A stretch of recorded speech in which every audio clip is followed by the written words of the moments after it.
Let's take a look at week 4, the week 4 schedule, and then the HBCU national game of the week. This is an interesting week because conference play opens specifically for the CIAA and the SIAC team. So you have a couple of good matchups there. You've got some SWAC matchups. Obviously, the MEAC schedule won't open up until a couple of weeks. But I mean, if we look at the schedule, you've got some intriguing matchups.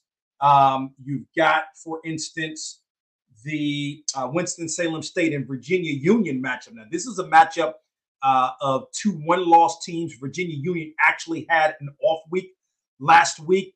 Maybe I don't know if it was in part because of St. Augustine's not being part of not fielding a football team this year. But look, Winston's played well.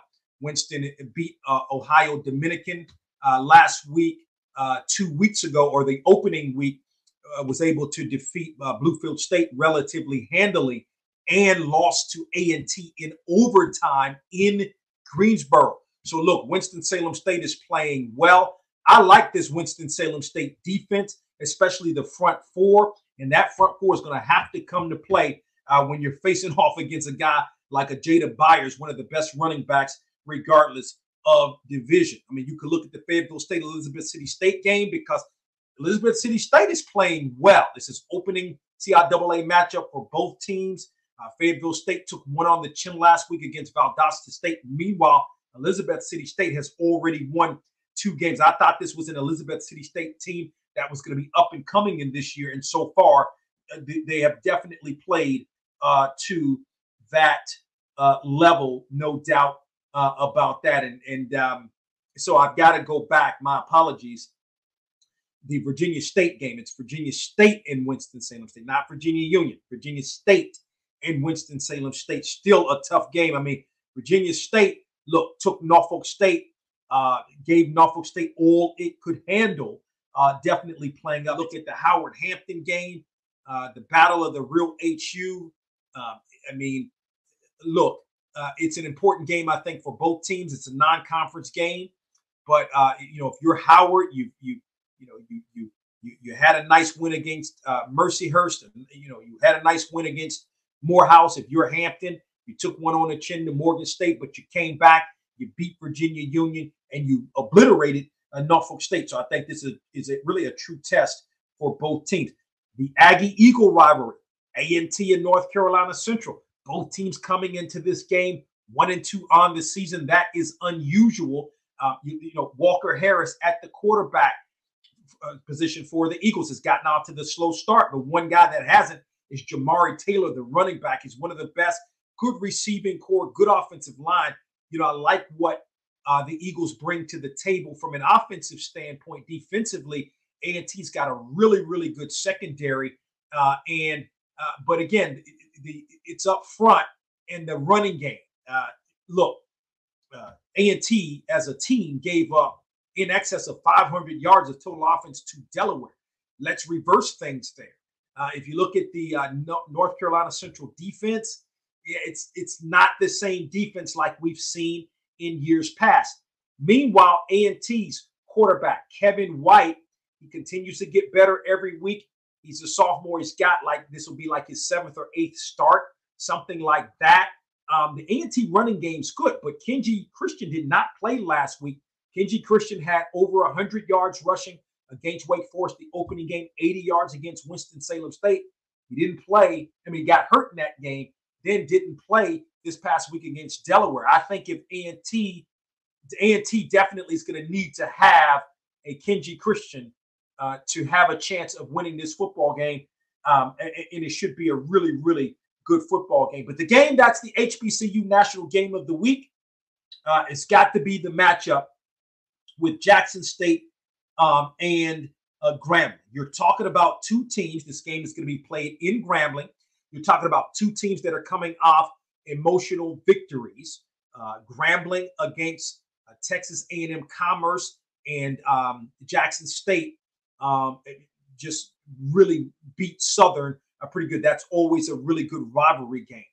And so I look at these. You got 2 really good quarterbacks. I think when you look at Grambling, Miles Crawley has really done some really good things this year, no doubt about it. The thing that the Grambling offense suffers from is running the football. It doesn't run the football very well at all. Meanwhile, on the offensive side of the football for Jackson State, Morgan's been the quarterback, okay, but he's aided by a really good running game. Also, Jackson State scores points.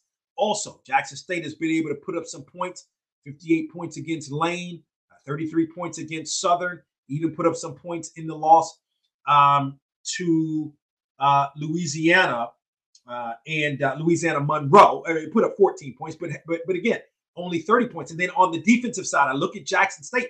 Jackson State has done some really good things defensively. It's one of the top teams in terms of scoring defense, in terms of total defense. I think when you look at that in the fact that Grambling already doesn't run the football well, I think that's going to be a strike against Grambling. Also, in this football game, I think another strike against Grambling. Well, let's look at it like this. When you look at the two teams, Grambling or Jackson State is able to obtain better field position, generally speaking, than is Grambling. I think that's going to be a key. So you got less yardage to move the football down the field. The other knock against Grambling in the plus for Jackson State. Jackson State on field goals this year, 5 of 6. Grambling is just 2 of 5. I think it may come down to the kicking game. I think the quarterback play is a little bit better on the Grambling side, but it's not. But that's a bit of a wash. I think the game is going to come down to the kicking game, and that is where Jackson State has been pretty good this season so far. As I mentioned, 5 of 6 field goals made on the season to this point. The game is in Grambling. Both teams again coming off and it should be a nice crowd there. Jackson State's going to bring a bunch of people.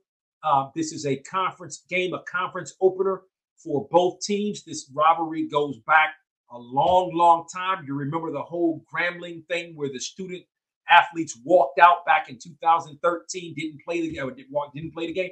That game was against Jackson State. I mean, I know that's history, but my point is this is a good rivalry football game. And when it's all said and done, I think Jackson State gets one on the road against Grambling. So those are my thoughts. You're welcome to hit me up on my personal Twitter account at DWare1, at DWare1. Give me your thoughts on the weekend edition of Box to Row.